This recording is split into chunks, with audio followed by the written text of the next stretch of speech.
Does your serger make you nervous every time you look at all those threads and dials?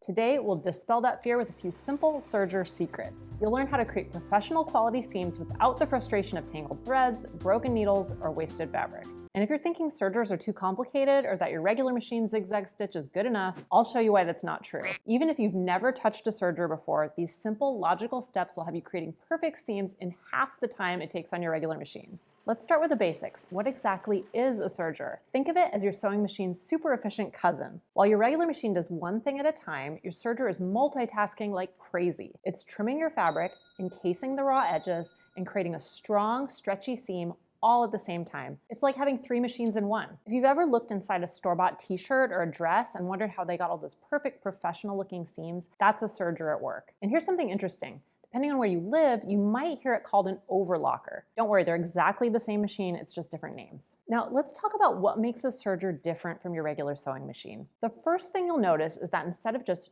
2 threads, we're working with multiple threads, usually 3 or 4. And here's something that throws a lot of beginners. There's no bobbin. Instead, we have these clever little things called loopers that create a completely different kind of stitch. Watch this.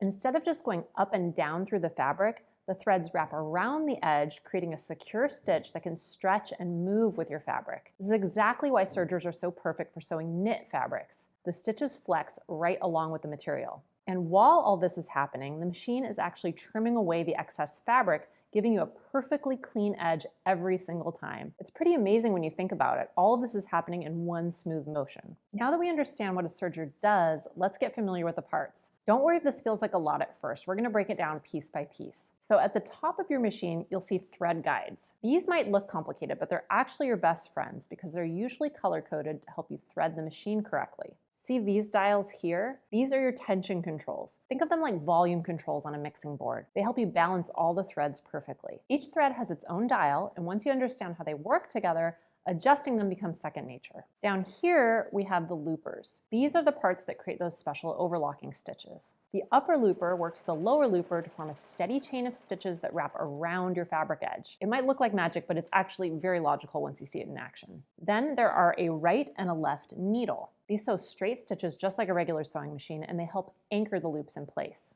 There are a few other dials and settings that we'll get to later on, but these are the main ones you need to know for now. Let's talk about what you really need to get started with your serger. I'm going to share exactly what to buy and, more importantly, what not to waste your money on right away. The basics are simpler than you might think. First up, you'll need 4 cones of thread. Now here's where I'm going to save you some stress and maybe a little bit of cash. When you're first learning, don't worry about buying matching threads or even proper serging thread. Instead, grab 4 different color threads in bright contrasting colors. I like to use red, blue, green, and yellow. I call this my learning palette, or clown colors. Sure, it looks a bit wild, but there's a method to the madness. See, when you use different colors, you can instantly identify which thread is doing what in your stitches.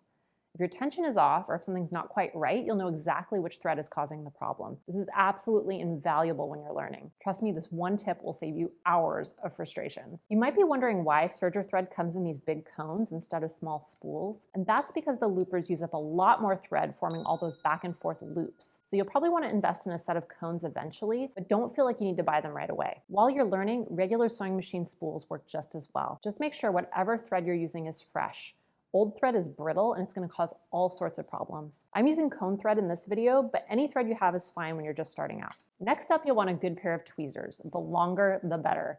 These are absolutely essential for threading your machine, especially if you don't have one of those fancy air threading models. I actually keep 2 pairs, one with a straight tip and one with a curved tip. They're like an extra set of fingers that can reach into all those tight spots. For practice, you'll want plenty of fabric scraps, and I mean plenty. I recommend cutting up some old t-shirts or buying some inexpensive knit fabric. Cut it into strips about 6 inches wide and 12 inches long. These are perfect for testing your stitches and practicing your threading. Don't practice on your good fabric because that's a recipe for disappointment. Now let's talk about needles, because this is where things can get a bit confusing. The first thing you need to do is check your machine's manual for the correct needle system. This is really important because using the wrong needles can damage your machine and it can give you terrible results. Some sergers use regular sewing machine needles and others need special overlock needles. If you have an air threading machine, you might need specific needles that are designed for that system. Write down your needle type and just keep it in your phone. Trust me, you'll thank me later when you're standing in the fabric store trying to remember what to buy. Just like with your regular sewing machine, you'll want to match your needle to your fabric. Universal needles work for most projects when you're just starting out. If you're working with knits, you'll want ballpoint, also called jersey needles. They slide between the fibers instead of piercing them. For wovens, especially tightly woven fabrics, sharp needles are your best bet. Remember the needle sizing rule: smaller numbers for lighter fabrics, larger numbers for heavier ones. A size 80-12 is a really good all-purpose size to start with. And always buy more needles than you think you're going to need.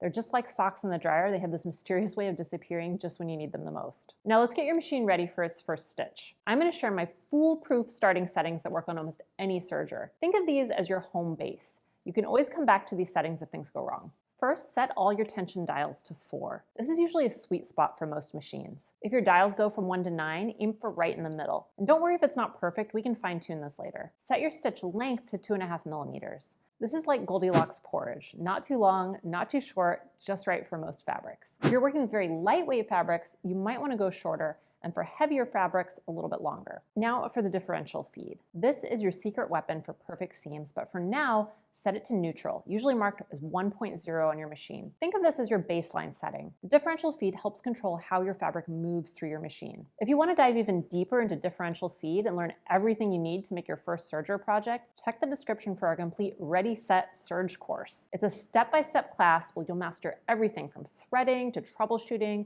and you'll even make your first t-shirt entirely on your serger. It's guaranteed to build your confidence and transform you into a serger pro. I've put a link to the course in the description below if you're interested. All right, let's tackle the part that makes most beginners break out in a cold sweat: threading your serger. All right, take a deep breath because I'm about to share my foolproof threading method. First rule: always, and I mean always, thread your machine with the power off. Trust me on this one.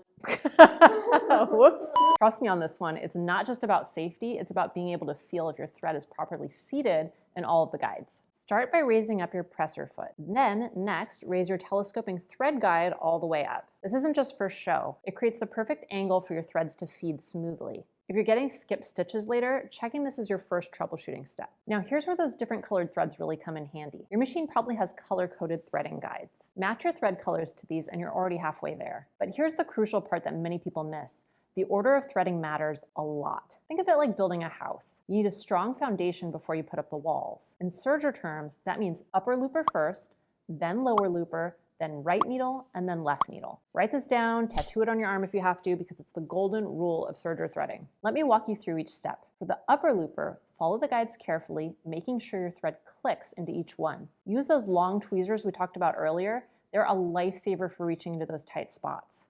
When you get to the looper eye, leave yourself plenty of extra thread. The lower looper comes next, and it can be tricky to reach. Some machines have a threading lever that helps, but if yours doesn't, this is where those curved tweezers really shine. Make sure your thread is sitting correctly in all the guides.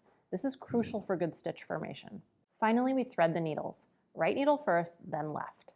Here's a pro tip. Cut your thread at an angle for easier threading, and if your hands are shaking, definitely take a break. Threading needles is always easier with steady hands and good lighting. Now, before you dive into your first project, we need to talk about testing. This is non-negotiable, folks. Always, always test on scraps of your actual fabric. Not similar fabric, not fabric you think is close enough. Use the exact same fabric you're planning to sew with. All right, what are we looking for? First, check that your stitches look balanced on both sides of the fabric. The loops should be right at the edge, not hanging off, not pulling the fabric. Your different colored threads make this super easy to evaluate. Let's talk about the problems you might run into because, trust me, we all face them. If you're getting skipped stitches, first check your threading. 9 times out of 10, that's the culprit. If your fabric edges are getting wavy, that's your differential feed telling you it needs adjusting. Thread breaking, don't panic, check for any rough spots in your thread path. Even a tiny burr can cause problems. And if your stitches look uneven or loose, it's time to fine-tune those tension settings. Remember, small adjustments make big differences. Now, let's talk about your first real project. I want you to start with something simple. Nothing fancy, nothing expensive. Think napkins or dish towels or a simple t-shirt. These projects let you practice your skills without risking expensive fabric or complicated construction. But that's just to get started. You'll quickly graduate to all kinds of other projects. Let me show you some other finished projects to inspire you. See these professional looking seams? This could be your work in just a few weeks of practice. Take it slow, practice on scraps, and don't be afraid to make mistakes. In fact, I keep a disaster sample book of all my serger mishaps, and it's actually become a really useful troubleshooting guide. Now that you've mastered serger basics, Now that you've mastered serger basics, let's put all those skills to work making beautiful handmade sweaters. I'll show you how to choose and work with sweater knits without stretching or warping. Watch this video next to learn how.